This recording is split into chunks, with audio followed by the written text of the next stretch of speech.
lấy bát thiệt tu sáng nay là cái này tu hậu tu chú chia đi là rất chính thà do nó chỉ bung sôm để pali trang sôm đi để bắt thua do nó bung sôm để pali trang sôm đi để bắt thua isu nó trang anh nè min mai chuan ka thua zo mang ka pai na ni chuan mai nga anh nè kan lo ka la nga anh nè kan opera tu po min mai lo chuan ka thu a zo lo min mai lo chuan ka thu a zo lo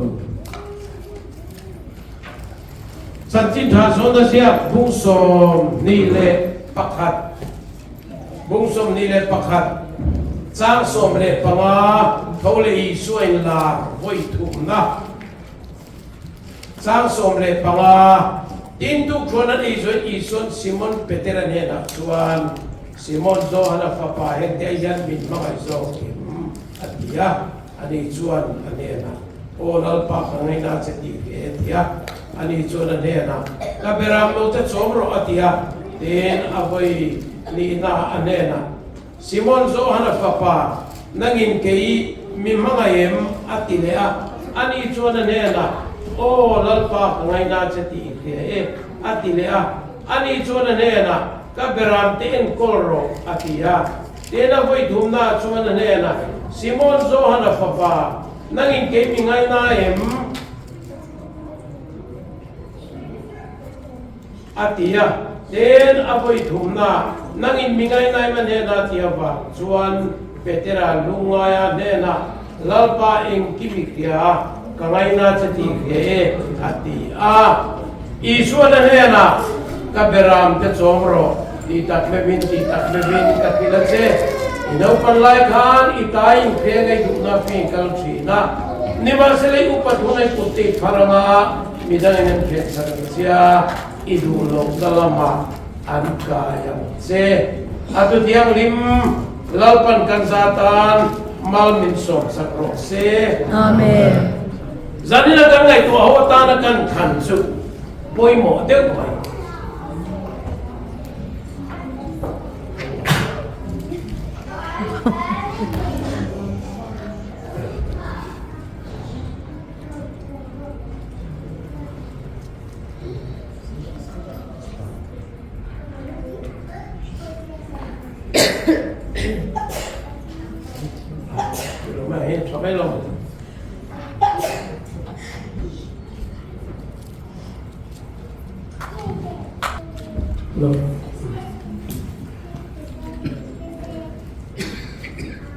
Zane kan ngai tua turcu ring tunun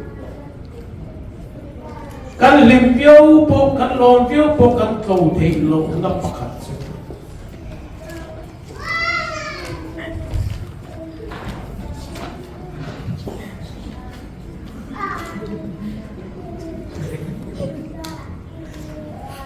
Zani na mi hian a khai khom na sakop me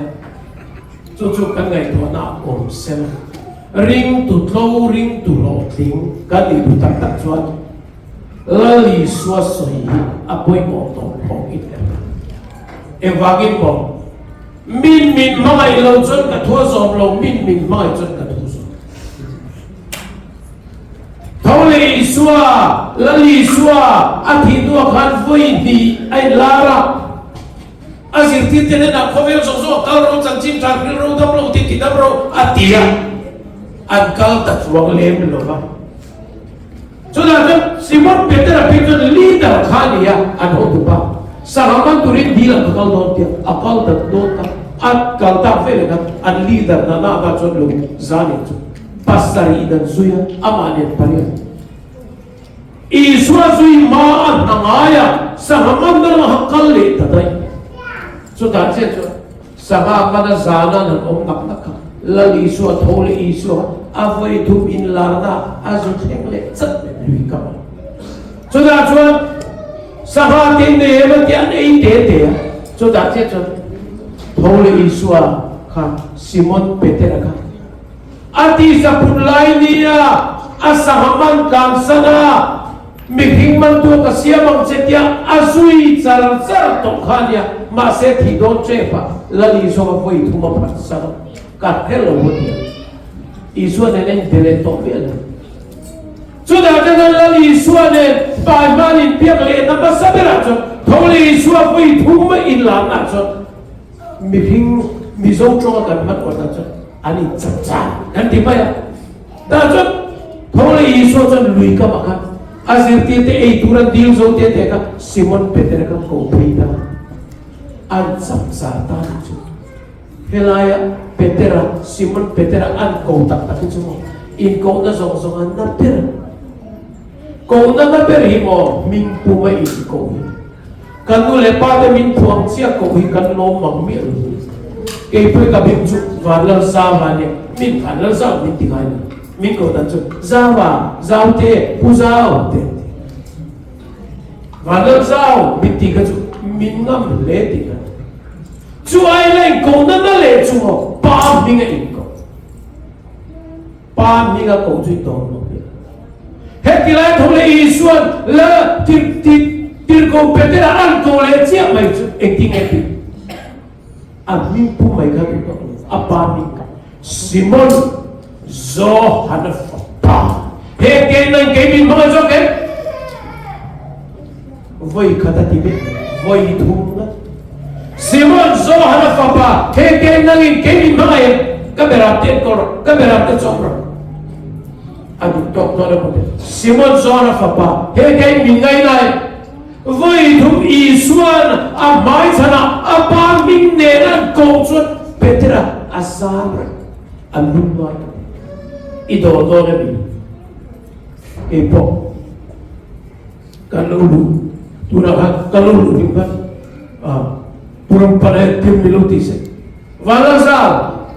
lai ba ta fa pa kalau mo ve a correct đó là mình chơi không ai có thể ba mình ngay câu cái đó là gì Simon ati men zo hana fa pa apa mình nè làm ăn câu xiết này chứ i video ya thay lâu lại là Peter ấy chứ akurnas nang đi thế ikurnas cả mang ai sẽ phải khát mặt cả ngày na chứ câu na zong zong câu na pet evangel kita tahu ati sa punlay nila asa haman tansan mikhin bantu achona siama azu itsartsare mase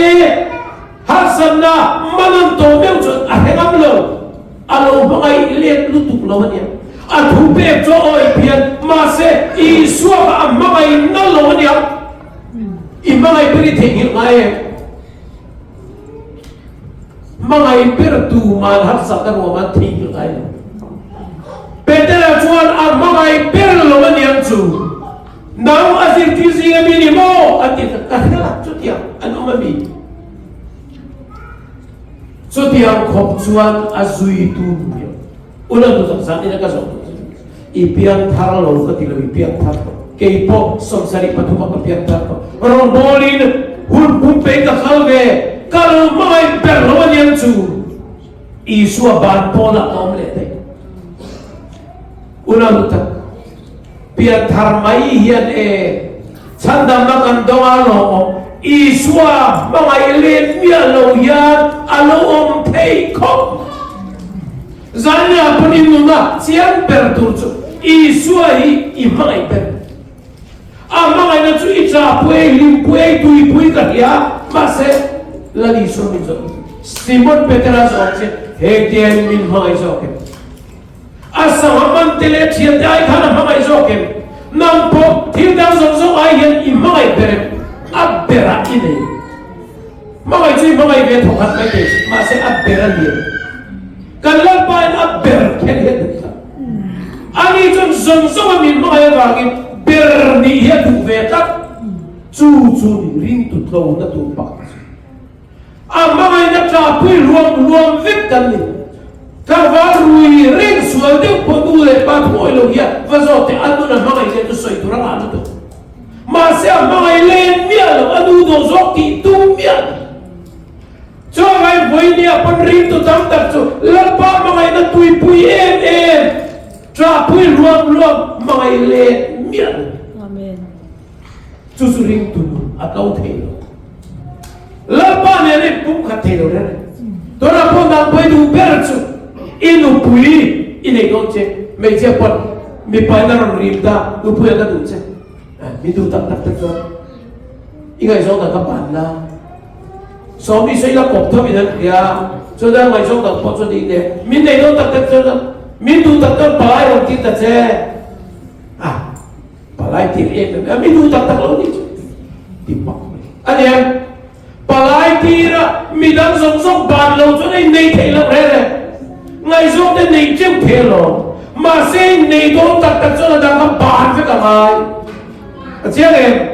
ban lalu ko so du patha chok thelo rere min mai tak lalu so ani thik Dora po in ya in mga biya lo so anu pakaka anu miet. So wagi mga ya in remna siempre in kim. So wagi zani na po. Rin tu lo tingkan ito so lepakan mga biya. Peteraso ang siya yan nakale kay mitso. Apoy mo siya Lal Isua di sila kasiya ka. Sa tindaso di siya buksok pag-iso. Min mai chuan ka thu zo min mai lo chuan ka thu hiain by heart treu ma se zir treu ma se ka thu zo lo ti apoi mo lu tu pathian du kan khia kan zo mi lo na sani isu kan lo mai lo ka lo de amen khia lo va de lo kan mai lo amen kan mai te thu su kan zo do to Dora pondu teu in fai magai tu chui som dor dor mai kanu chu da cha kal du chu ka du pe lo wa le kal dor dor magai tu so min pot kal dor dor min kan magai te lo so min pot kal thi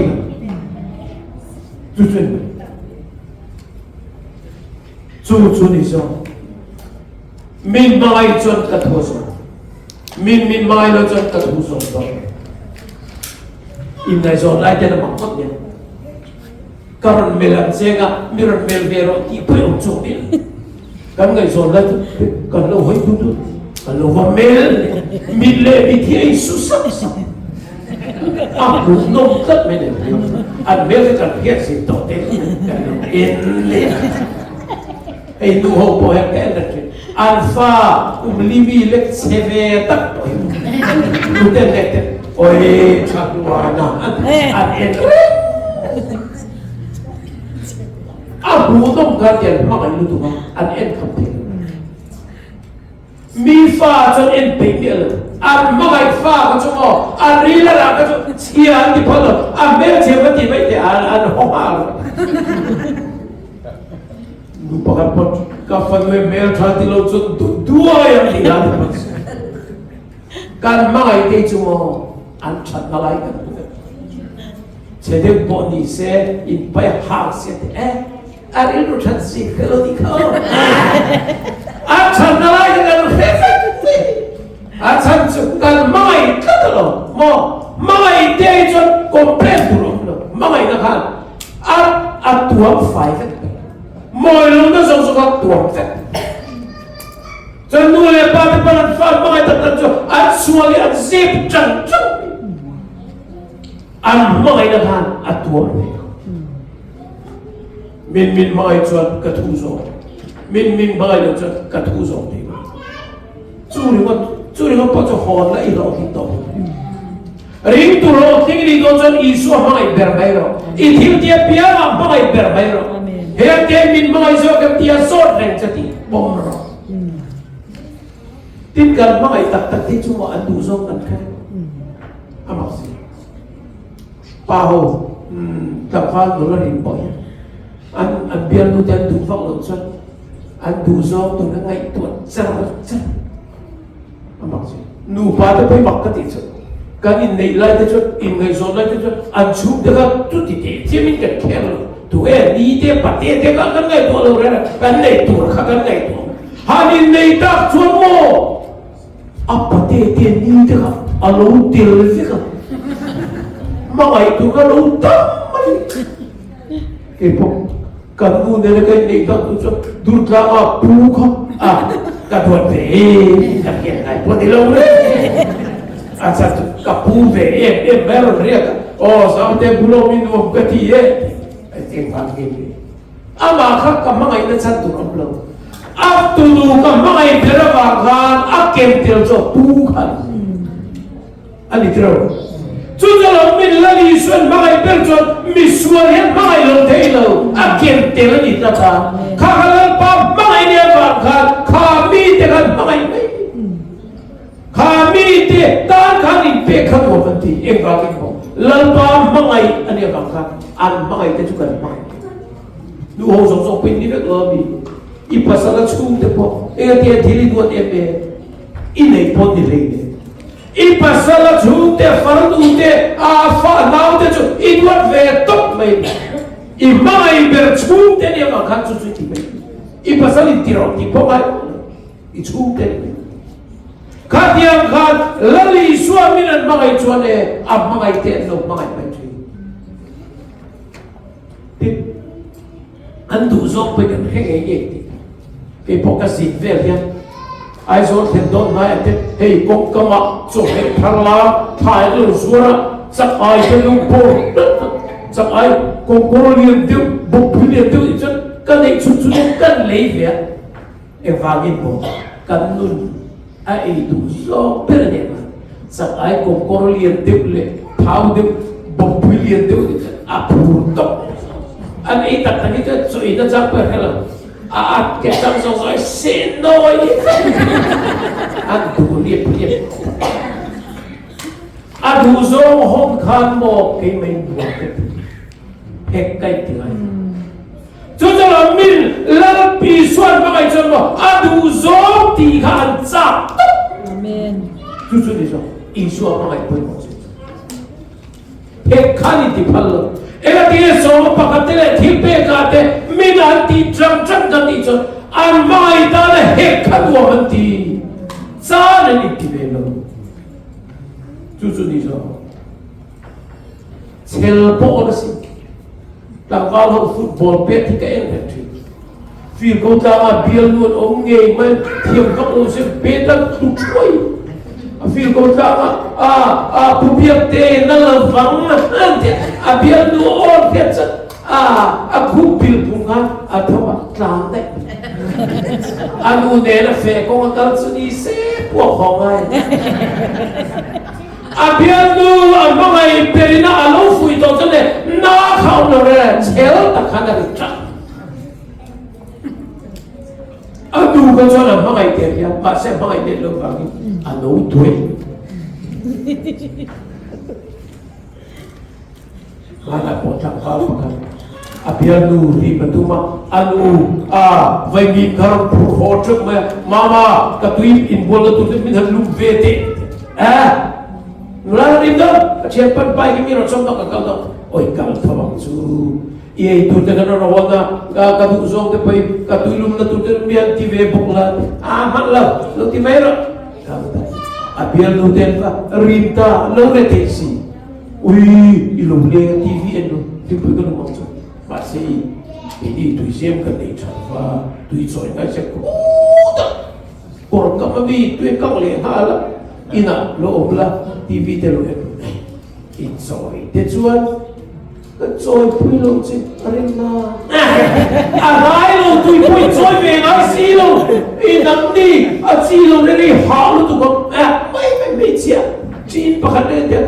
con chắc cái tan họ cột mày đó nó khai xí luôn đây là tụi này cho cái cầu về tụi này rồi cái cầu về nó nói là bao nhiêu đâu ôi tụi con đó này còn tốt hơn ôi xí nó đi hạ sẽ cái tí chân nó lâu ta kurang mau masuk ke biar tu chân về cái khăn liếm bạc khăn này cột sầu lên khăn cái phùng anh hay inan thế là sâu step sâu sâu đi đón lại cái sâu hạ khai tiền là inan thế ôi hậu mi công tiền là nè plong tí chân lâu lẹ em vào cái bộ biar nu mai berduzong ti ka atso tui biar nu kan tiro tilo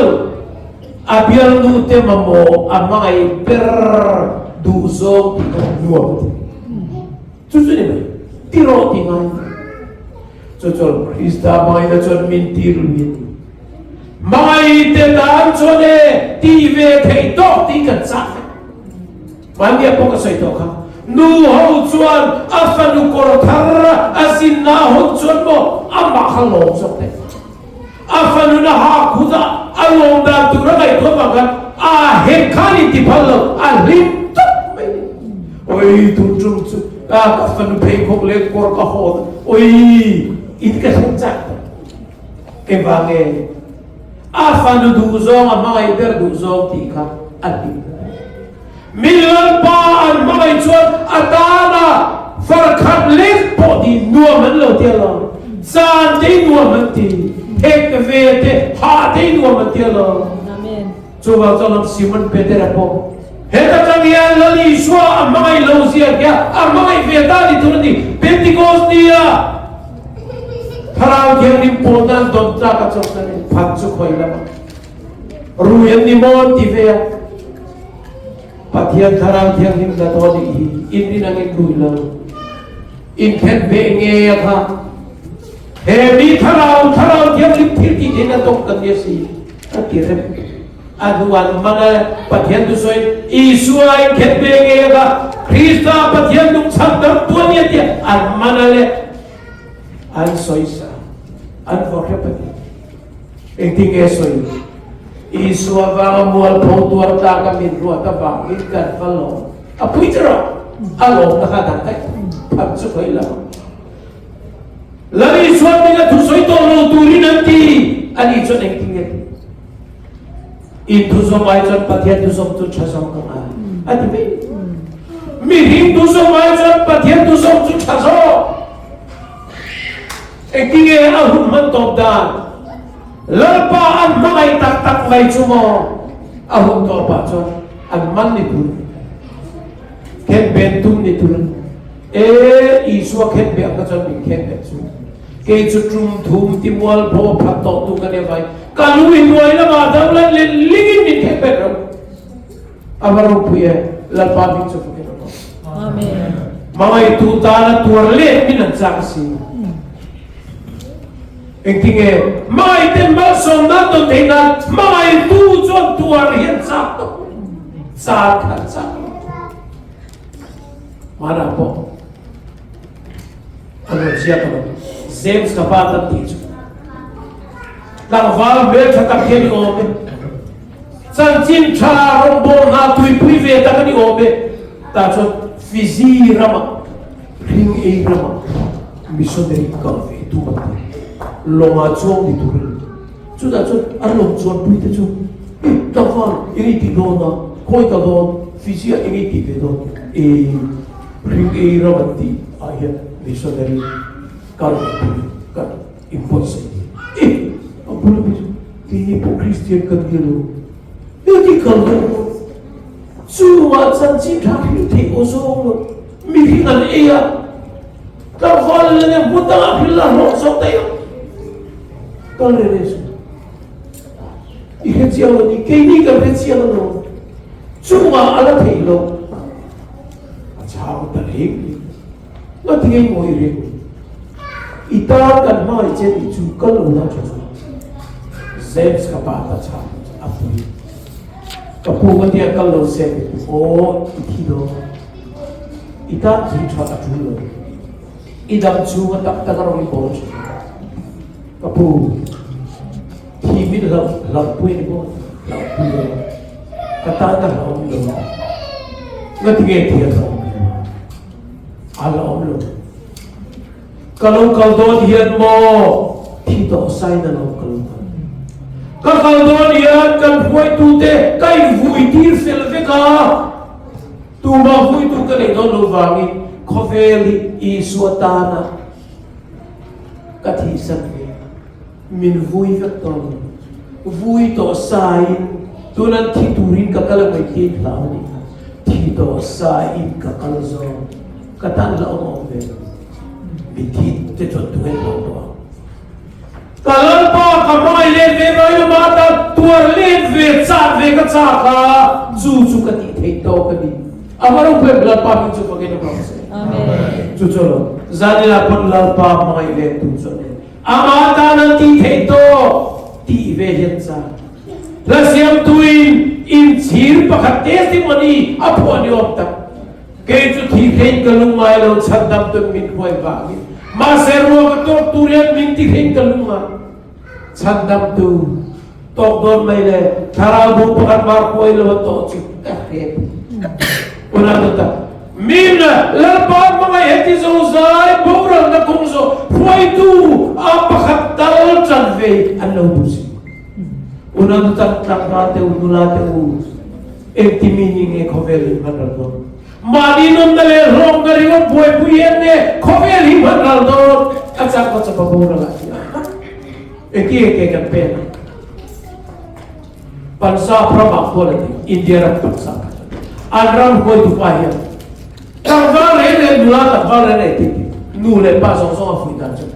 India ram nei tu kan ya wangin chu ko ti na chang hian India ram santur sipai pakatali me chemo me ba impact tu ne ani pese si ko chu sipaya chana ta India kan ta ne ka ni aro bi ko me chu dia je jong ke ni zo na thak te bo hi chan chin chai kan nam dam na kan mo phu ni chu ko tam ta na tu tak tak chon chu ko ti na chang hian Krista sipai full time in pay pakhatal nei cheni kan chu ko tanin mal som na lo ni do ka chiang ne ko athani kare ka cha chu mun ti na khoti na ka kalna ya atha lo ta ti kan ina ai chu ko in fa de hi um ka tra ba ye tia ka te nu te hei he ka mi te hi mue mi sa da ya kal be hei rong bol na kal be an una ro pui da ai an soi masalek an wa ma dia mi pakhat dal po chu ko ai o ke pe no chane akal lo ta pan dal so na si wala na ta ke ka chu te la pa rong bol na kan khawam tin zo so cho la lo tia chu ko zo so ti ka te lo pan pakhat dal hi chu ke pe ke po ka du le ka pa trong trai na Alfa te dam pasari zinga pakhatal chu chanchin thamoi puyan kalve se ti an trong trai na dia lalpan ka chunga lo da ve ta na ka van fa te lalpa mi chu pakin no se amen ulang ta nu le pa te u sa ni na dia he chanchin thana lalpa mangai len dai kan chu ko ta na kan hal len ve thi na tu ri if a pai fa nu te ta ning tin nge trong trai ngai tu na thar dia Unang kata, lepas mga itu na sa ning tingay kelo pe. Mamaklemen. Sa kosong kole pangakang kami sila lakang kan sa. Tuy pribadi sa tarbiyala. Lui.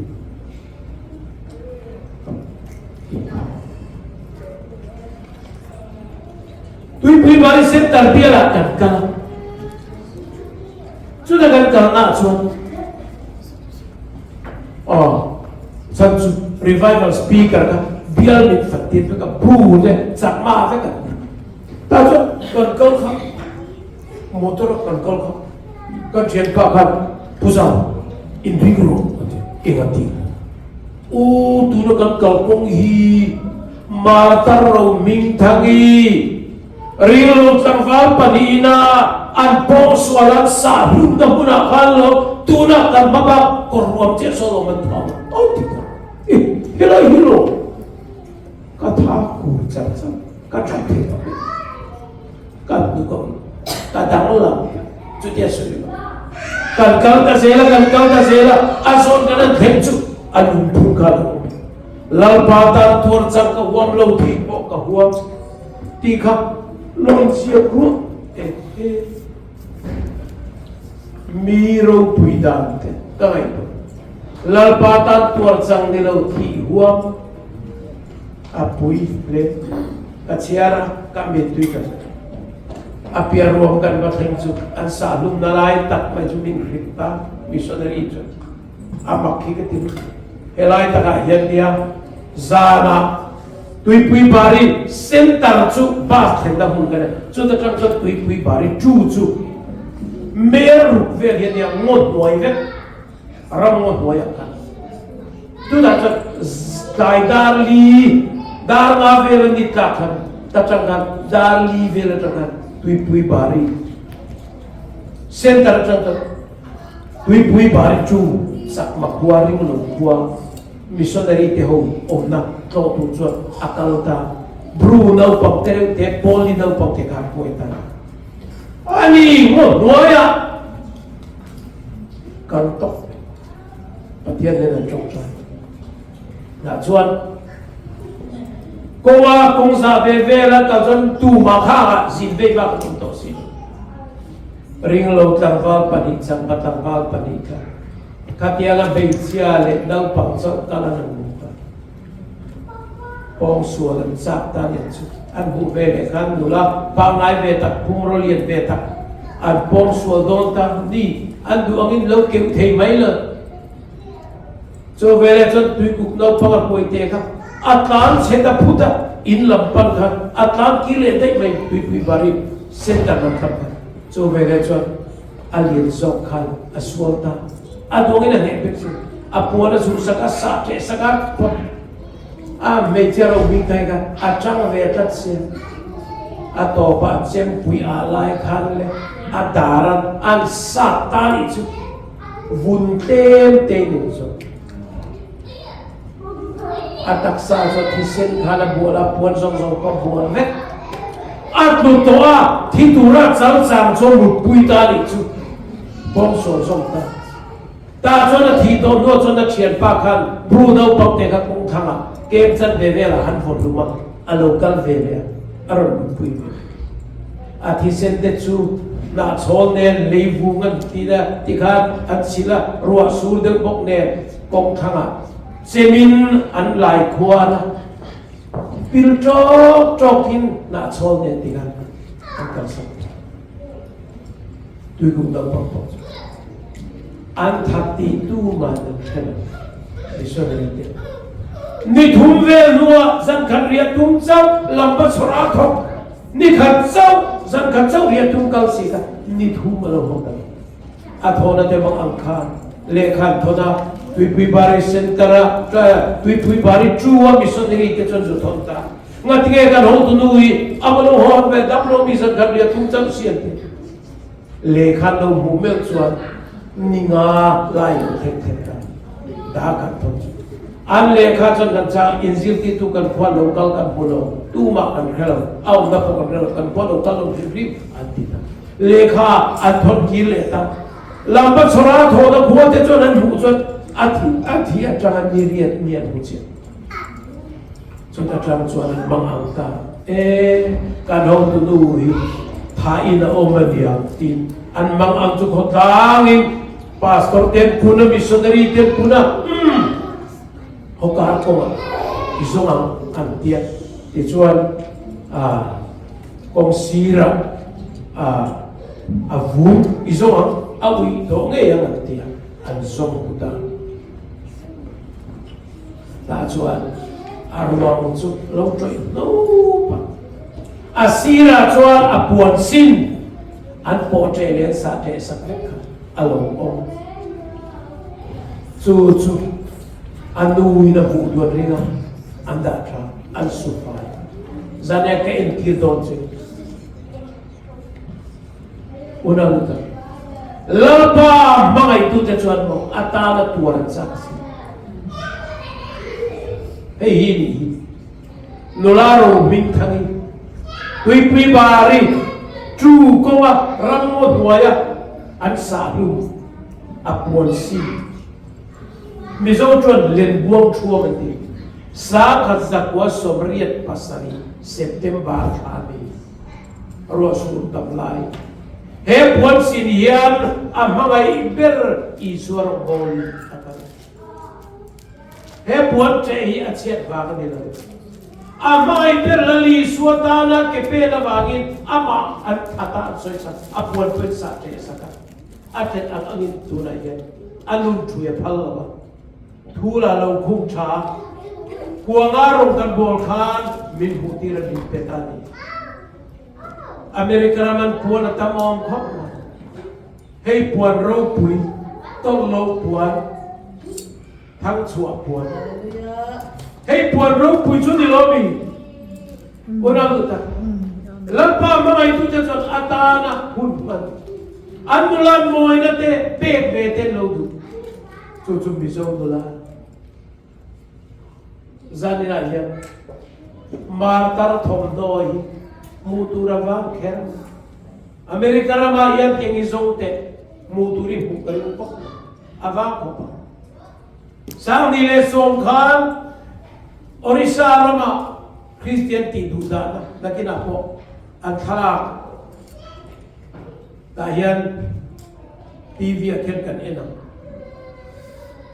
an sui sarap thak je chu Hindu pui thiam sual wangi ring lo pui pora Christian an pungsak lu tukka Kandamal district bika district orisa kon som thuma district pakata Christian de chu mol tak tak ten ni rin na ding het Zumi te chu an soi saktir te re isange mi zani songa changa sanga inka an soi saktir an inchu sangli le zakwale som sari sanga tinglo ta tichia biang ini wan po zatsuam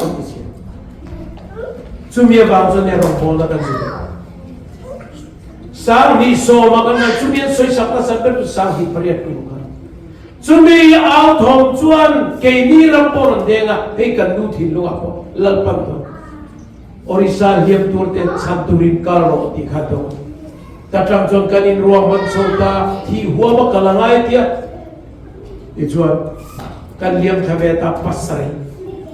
Cumia sang ni so makan sudah pun cu kum khalai ta to ne an haral na pastor an haral na vap ka lo du wop ne akbar dikala an thana pun cu kan su thengta helai hian an halna ne an hadan cu bible ye kenga haro kan mulai gein haro ti ya lo chan nama an halam cha Chu vele chot ka thengla Isua ming chon dule min hal mai la an hal ta ta chuan le enge lo thengta an hal ta ama chon sat luma an kong thang zola chuan an paya achuma chon bible an da ti chuan an hal da fa duk chu ti alo la du wa kut in suin pasari ka kan trong chai kan trong chai la chuan ho I haite arwala dakin arugan han soa tiem telo la lok me una uta martar thiseni hi ko han chien yanti hey martar ru abar digala an haram aru bang tiem te kan bang kan sa Idu chuan in le en chiang the ei sara chu ma hei akor hak thin athi dia hak dilo ni dang rong bol na hak thin pathum akor kha allo da hei a hak thin ni te idu per la ro ti ka du per ka una duta hera ma yen kora tamnota hei chu lalpa mangai amata na martar koran Lal Isua tana anun na peka bangin akor poy hatutulong to unang tuta Lal Isua mangai tu ta chuan vai khatan thidon ken kia amata na anun anlo ta chi unang tuta voi ni ek tibi ninge khobeli manar me to tunlai khobela drugs thi chil nga mantam khom zu thi chil chen thi khema in ma mian tam mai